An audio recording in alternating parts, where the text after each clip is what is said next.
Professor Liam Dunham in his quiet residence.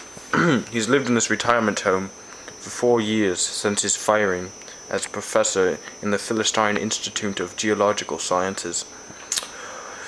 There's been quite a scandal surrounding his firing, and he has not spoken on the matter so far. However, he has agreed to do an exclusive interview with CBS 4 Evening News. Professor Liam Dunham, thank you for joining us. Oh, you're quite welcome.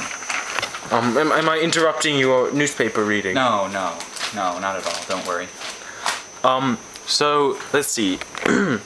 You obviously seem to be much more well-adjusted than you were at the time of your firing. The footage of you screaming at police officers and attacking riot squads, unarmed. I got a bit carried away. Yes, it was a very emotional time. Yes, in my life, and also in the courtroom, your conduct, screaming profanities at the judges. Yes. Well, that I don't regret. Well, moving on. You seem to be very well adjusted. How are you liking your life now? Well, it gets a bit quiet around here. Not much to do. Oh, I assume so. But do you enjoy the break from the hectic lifestyle which you were leading before your firing? And while I was still working, I got around. I did quite a bit of stuff. And it's a different way of living. All right. I do miss it sometimes. Yes. So, I think most of our viewers would first like to ask the question, before we go any further, why did you do everything that you did? I mean, it's been in the tabloids. Well, it was fun. I mean, I always think maybe someday I'll go back and relive some of the things I did. Relive? So you're going to murder 43 Bulgarian prostitutes again? No, not 43 again, but, you know, I mean, 20, who knows?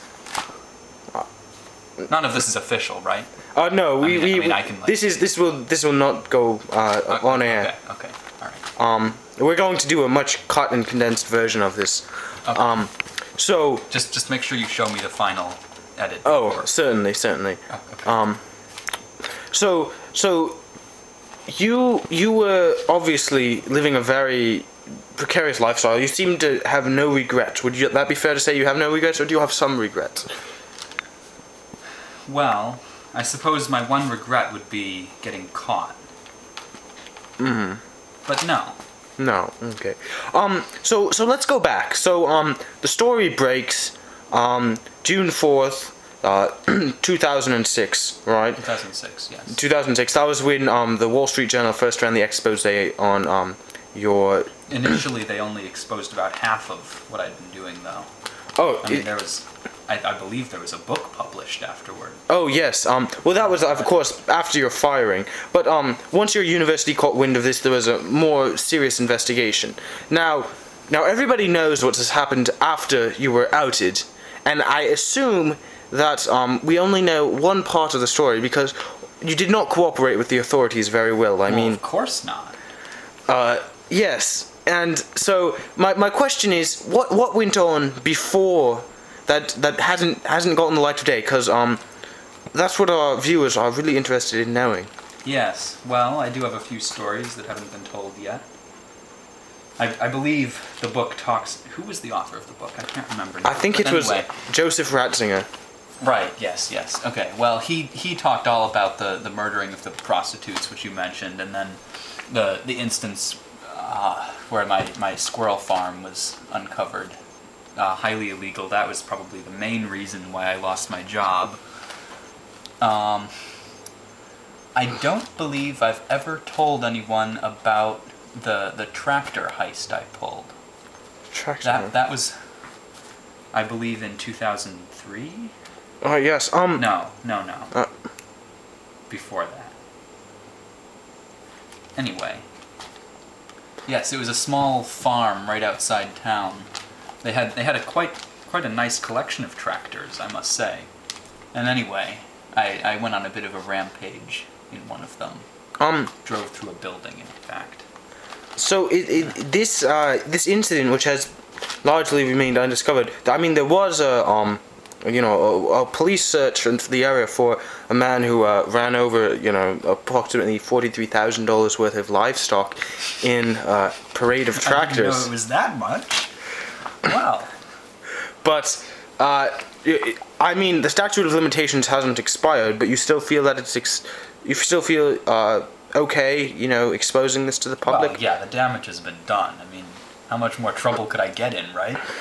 Yes, I mean, well, either way, so you were stealing tractors, you were illegally farming squirrels. Now, can you go into depth a little bit more about that? Because the Canadian law is very kind of vague in terms of... Yes, and there's a great difference in the law between the Canadian laws around illegal squirrel farming and the laws here, so it's a touchy business, international politics.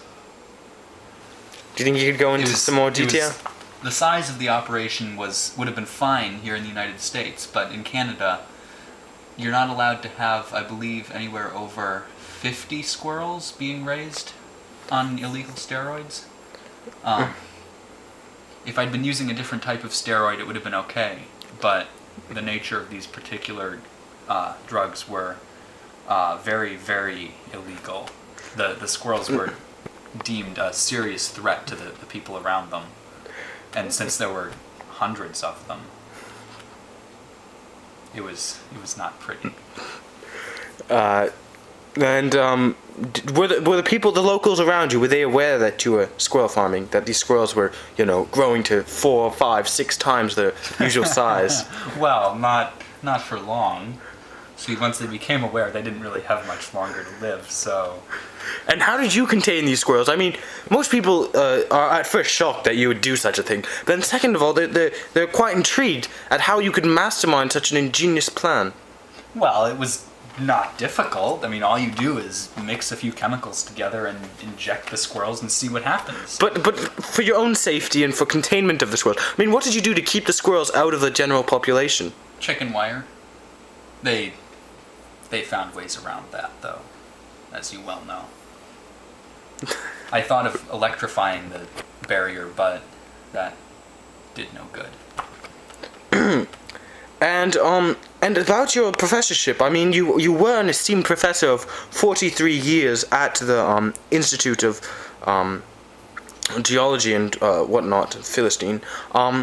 But you seem to have thrown that all away. Are you considering ever going back to your professorship? I mean, you were a very renowned expert in the field of squirrel psychology. Yes, and I believe it would be difficult to get a job there again, but who knows, maybe if I don't know, hack into a few computer networks, create a new name, maybe make myself a new social security number, maybe someday I could get back into it. Of course, I wouldn't have my reputation anymore. I'd have to build that up from scratch. Mm-hmm. And with a new life, I could do so much. Yes. A few last questions before we cut, because we really can't add too much of this. This is only going to be a 5-minute segment. We're going to cut it down to about half its size. We'll take out the parts that you don't agree with airing publicly. Okay. I'd like you to address some rumors. Well, first and foremost, the rumor that you have at least some small amount of squirrel DNA within you. Oh, that's no rumor. You see, when I was experimenting on them, these drugs were specifically designed for squirrels, which means they actually had some squirrel DNA in them. And when I was testing them, of course, all the trouble you can get in for testing things on animals, I tested them on myself first, obviously, to make sure that it wouldn't seriously injure the squirrels. So yeah, I do have a slight amount of squirrel DNA. And the second rumor, of course, related to the first one, is that you're using the new squirrely powers that you've gained through your injection of squirrel DNA and artificial growth hormone to actually become a superhero fighting crime. Is that true? I want to clear the air up. Well, everyone's a hero in their own small way. I'm kept under armed guard here, so there's not much I can do, but if I see an opportunity, I take it. Alright, thank you. This interview will be aired next week sometime. After we edit it, we'll show you the edited footage. Thank you for your time. Oh, quite welcome.